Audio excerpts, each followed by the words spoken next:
ನಮಸ್ಕಾರ ಸ್ನೇಹಿತರೆ, ನ್ಯೂಸ್ಪಾಟ್ ಚಾನಲ್ಗೆ ಸ್ವಾಗತ. ನಮ್ಮ ಹಿಂದಿನ ವಿಡಿಯೋಕ್ಕೆ ನೀವು ತೋರಿಸಿದಂತ ಸ್ಪಂದನೆ ನಿಜಕ್ಕೂ ಅದ್ಭುತವಾದದ್ದು. ಸಾಕಷ್ಟು ಪಾಸಿಟಿವ್, ಒಂದಷ್ಟು ನೆಗೆಟಿವ್ ಕಮೆಂಟ್ಸ್ ಗಳು ಕೂಡ ಬಂದಿದ್ದಾವೆ. ಎಲ್ಲರ ಒಪಿನಿಯನ್ ಗಳನ್ನ ಕೂಡ ಸ್ವಾಗತಿಸ್ತೇವೆ. ನಿಮ್ಮ ಪ್ರೋತ್ಸಾಹದಿಂದಾಗಿಯೇ ನಮ್ಮ ಚಾನಲ್ ಇದೀಗ 1000 ಸಬ್ಸ್ಕ್ರೈಬರ್ಸ್ ಮತ್ತು 4000 ಗಂಟೆಗಳ ವಾಚ್ ಅವರ್ ಮಾರ್ಕ್ ಅನ್ನ ಕಂಪ್ಲೀಟ್ ಮಾಡಿದೆ. ನಿಮ್ಮ ಸಪೋರ್ಟ್ ನಿಂದಾಗಿಯೇ ಕೇವಲ 3 ತಿಂಗಳುಗಳಲ್ಲಿ ಇಷ್ಟೊಂದನ್ನು ಮಾಡೋದಕ್ಕೆ ಸಾಧ್ಯವಾಗಿದೆ. ಸೊ ನಮ್ಮೆಲ್ಲ ವೀಕ್ಷಕರಿಗೂ ಕೂಡ ನಮ್ಮ ಚಾನಲ್ ನ ಕಡೆಯಿಂದ ಧನ್ಯವಾದಗಳು. ನಿಮ್ಮ ಸಪೋರ್ಟ್ ಹೀಗೆ ಇರಲಿ ಸ್ನೇಹಿತರೆ. ಹಾಗೆ ಕೆಳಗಡೆ ಕಮೆಂಟ್ ಬಾಕ್ಸ್ ನಲ್ಲಿ ನಮ್ಮ ಅಫಿಷಿಯಲ್ ಟೆಲಿಗ್ರಾಮ್ ಗ್ರೂಪ್ ಲಿಂಕ್ ಅನ್ನ ಕಮೆಂಟ್ ಮಾಡಿದ್ದೀವಿ. ನೀವು ಟೆಲಿಗ್ರಾಮ್ ನಲ್ಲಿ ಇದ್ರೆ ದಯವಿಟ್ಟು ಆ ಲಿಂಕ್ ಮೂಲಕ ನಮ್ಮ ಗ್ರೂಪ್ ಗೆ ಜಾಯಿನ್ ಆಗಿ. ನಿಮ್ಗೆ ಡೇ ಟು ಡೇ ಅಪ್ಡೇಟ್ಸ್ ಅಲ್ಲಿ ಸಿಗುತ್ತೆ. ಹಾಗೆ ನಮ್ಮನ್ನ ಫೇಸ್ಬುಕ್ ಮತ್ತು ಇನ್ಸ್ಟಾಗ್ರಾಮ್ ನಲ್ಲೂ ಕೂಡ ಫಾಲೋ ಮಾಡಬಹುದು. ನೀವಿನ್ನು ನಮ್ಮ ಚಾನಲ್ ಗೆ ಹೊಸಬರಾಗಿದ್ರೆ ದಯವಿಟ್ಟು ನಮ್ಮ ಚಾನಲ್ ಸಬ್ಸ್ಕ್ರೈಬ್ ಮಾಡಿ ಮತ್ತು ಹೊಸ ವಿಡಿಯೋ ನೋಟಿಫಿಕೇಶನ್ ಗಾಗಿ ಬೆಲ್ ಐಕಾನ್ ಪ್ರೆಸ್ ಮಾಡೋದನ್ನ ಮರಿಬೇಡಿ.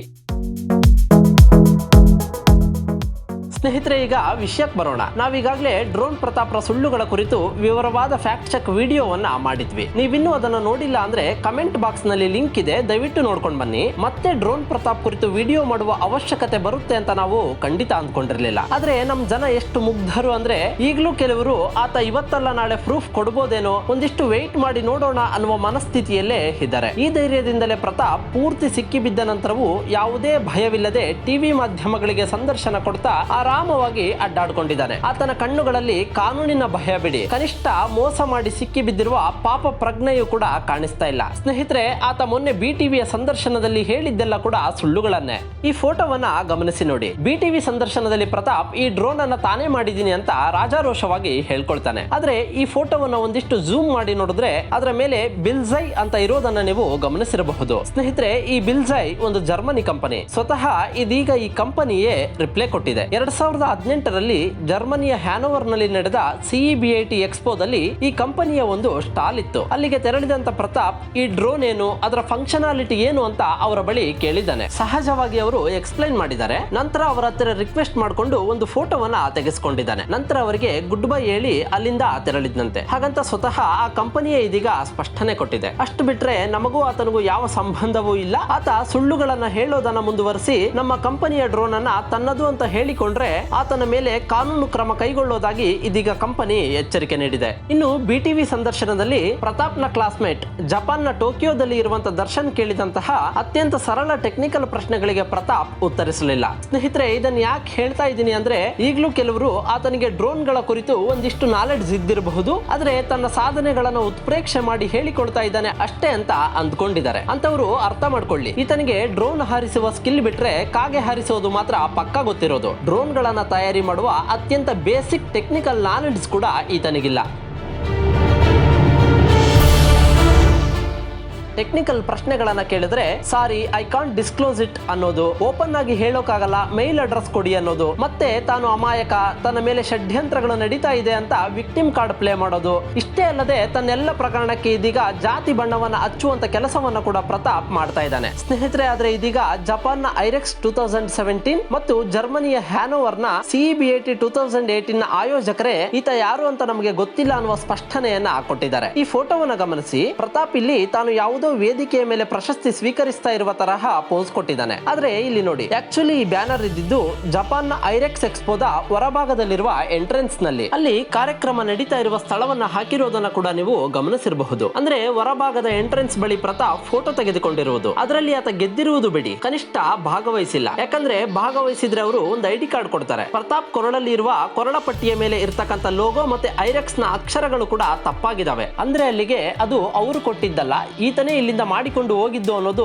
ಸಾಬೀತಾಗುತ್ತೆ. ಯಾವ ಯಾಂಗಲ್ ನಲ್ಲೂ ಕೂಡ ಈ ಪ್ರತಾಪ್ ಅಮಾಯಕನಲ್ಲ. ಈ ಪ್ರತಾಪ್ ಎಲ್ಲವನ್ನು ಮೊದಲೇ ಪ್ಲಾನ್ ಮಾಡಿಕೊಂಡು ಇಲ್ಲಿಂದಲೇ ಎಲ್ಲವನ್ನ ರೆಡಿ ಮಾಡಿಕೊಂಡು fake medal, certificate, ID card ಗಳನ್ನ ತಗೊಂಡು ಹೋಗಿದ್ದಾನೆ. ಸ್ನೇಹಿತರೆ, ಸಾಧಾರಣವಾಗಿ ಮಾಮೂಲಿ ಪಾಸ್ಪೋರ್ಟ್ ಗಳಲ್ಲಿ 60 ಪೇಜ್ಗಳಿರುತ್ತವೆ. 4 ಪಾಸ್ಪೋರ್ಟ್ ಗಳು ಮುಗಿಬೇಕು ಅಂದ್ರೆ ಕನಿಷ್ಠ 200ಕ್ಕೂ ಹೆಚ್ಚು ಬಾರಿ ವಿದೇಶಕ್ಕೆ ಭೇಟಿ ನೀಡಿರಬೇಕು. ಆದ್ರೆ ಪ್ರತಾಪ್ ಮೊನ್ನೆಯ ಸಂದರ್ಶನದಲ್ಲಿ ಕೇವಲ 2 ಪಾಸ್ಪೋರ್ಟ್ ಗಳು ಮಾತ್ರ ಅಂತ ತಿಪ್ಪೆ ಸಾರಿಸಿದ್ದಾನೆ. ಅದು ಎಷ್ಟು ನಿಜನೋ ಗೊತ್ತಿಲ್ಲ. ಸ್ನೇಹಿತರೆ, ಆತ ಹೇಳಿಕೊಳ್ಳುವಂತೆ ಬಡತನದಿಂದ ಬಂದ ಹುಡುಗ ಅಲ್ಲ ಅನ್ನೋದನ್ನ ನೀವೀಗಾಗಲೇ ಹಲವು ಮಾಧ್ಯಮ ವರದಿಗಳಲ್ಲೂ ಕೂಡ ಗಮನಿಸಿರಬಹುದು.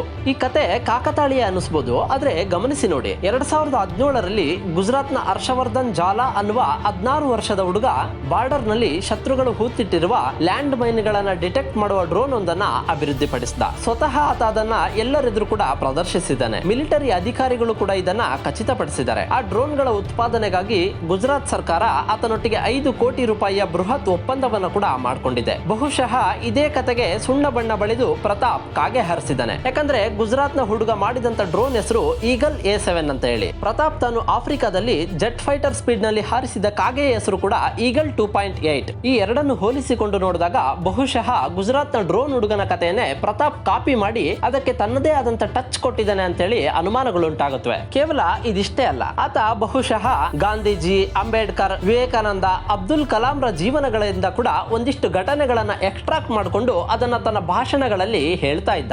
ಆ ಮಹಾತ್ಮರು ತಮ್ಮ ಜೀವನಗಳಲ್ಲಿ ಅನುಭವಿಸಿದಂತ ಕಷ್ಟವನ್ನೇ ಈತ ಅದನ್ನೊಂದು 10-15 ಪಟ್ಟು ಜಾಸ್ತಿ ಮಾಡಿ 37 ದಿನಗಳ ಉಪವಾಸ, 70,000 ರಿಸರ್ಚ್ ಪೇಪರ್ ಓದಿದ್ದು, ಊಟ ಇಲ್ಲದೆ ರೈಲ್ ಪ್ರಯಾಣ ಮಾಡಿದ್ದು, ಹದ್ದು ಆರೋಡೋದನ್ನ ನೋಡಿ ಡ್ರೋನ್ ಕಂಡಿಡಿದಿದ್ದು, ಇಂಥದ್ದೆಲ್ಲ ಕಥೆಗಳನ್ನ ಹೇಳ್ತಾ ಇದ್ದ ಅಂತ ಅನ್ನಿಸ್ತಾ ಇದೆ. ಇವನು ಡ್ರೋನ್ ಹಾರಿಸಲು ಮಾಡಿದಂತ ಪ್ರಯತ್ನಗಳು ರೈಟ್ ಬ್ರದರ್ಸ್ ವಿಮಾನವನ್ನ ಮೊದಲ ಬಾರಿ ಹಾರಿಸಿ ವಿಫಲವಾದಾಗ ಆದಂತ ಅನುಭವಗಳ ಕತೆಗೆ ಮ್ಯಾಚ್ ಆಗುತ್ತೆ. ಇನ್ನು ಡ್ರೋನ್ ನ ರೆಕ್ಕೆಗಳು clockwise anticlockwise rotate ಆದಾಗ ಥ್ರಸ್ಟ್ ಕ್ರಿಯೇಟ್ ಆಗಿ ಡ್ರೋನ್ ಹಾರುತ್ತೆ ಅಂತ ಪ್ರತಾಪ್ ತನ್ನ ಭಾಷಣಗಳಲ್ಲಿ ಹೇಳಿಕೊಳ್ತಾನೆ. ಇದನ್ನ ನಾವು 3 Idiots ಮೂವಿಯಲ್ಲಿ ಗಮನಿಸಬಹುದು. ಇನ್ನು ಆಫ್ರಿಕಾದ ಬ್ಲಾಕ್ ಮಾಂಬಾ ಕಥೆಯನ್ನ ತೆಲುಗಿನ ಯುದ್ಧಂ ಶರಣಂ ಚಿತ್ರದಿಂದ ಕದ್ದಿದೆ. ಕನ್ನಡದ ದೃಶ್ಯಂ ಮತ್ತು ಬುದ್ಧಿವಂತ ಸಿನಿಮಾಗಳನ್ನ ಬಹುಶಃ ಒಂದು 3-4 ಸಲ ಈತ ನೋಡಿರಬಹುದೇನೋ. ಇಷ್ಟೆಲ್ಲ ಮಾಡಿಕೊಂಡು ಒಂದಿಷ್ಟು ಸಿನಿಮಾದ ಮತ್ತು ಒಂದಿಷ್ಟು ಮಹಾತ್ಮರ ಜೀವನದ ಕಥೆಯನ್ನ ಮಿಕ್ಸ್ ಮಾಡಿ ತನ್ನದೇ ಆದಂತ ಒಂದು ಕಥೆಯನ್ನ ರೆಡಿ ಮಾಡಿಕೊಂಡು ಕರ್ನಾಟಕದ ಜನರ ಕಿವಿಯ ಮೇಲೆ ಲಾಲ್ ಬಾಗನೆ ಇಟ್ಟಿದ್ದಾನೆ ಈ ಡ್ರೋನ್ ಪ್ರತಾಪ್. ಈ ಪುಣ್ಯಾತ್ಮನ ಕಥೆಯನ್ನ ಆಧರಿಸಿ ರಾಜಶೇಖರ್ ಎನ್ನುವ ಡೈರೆಕ್ಟರ್ ಕಮ್ ಪ್ರೊಡ್ಯೂಸರ್ ಒಬ್ರು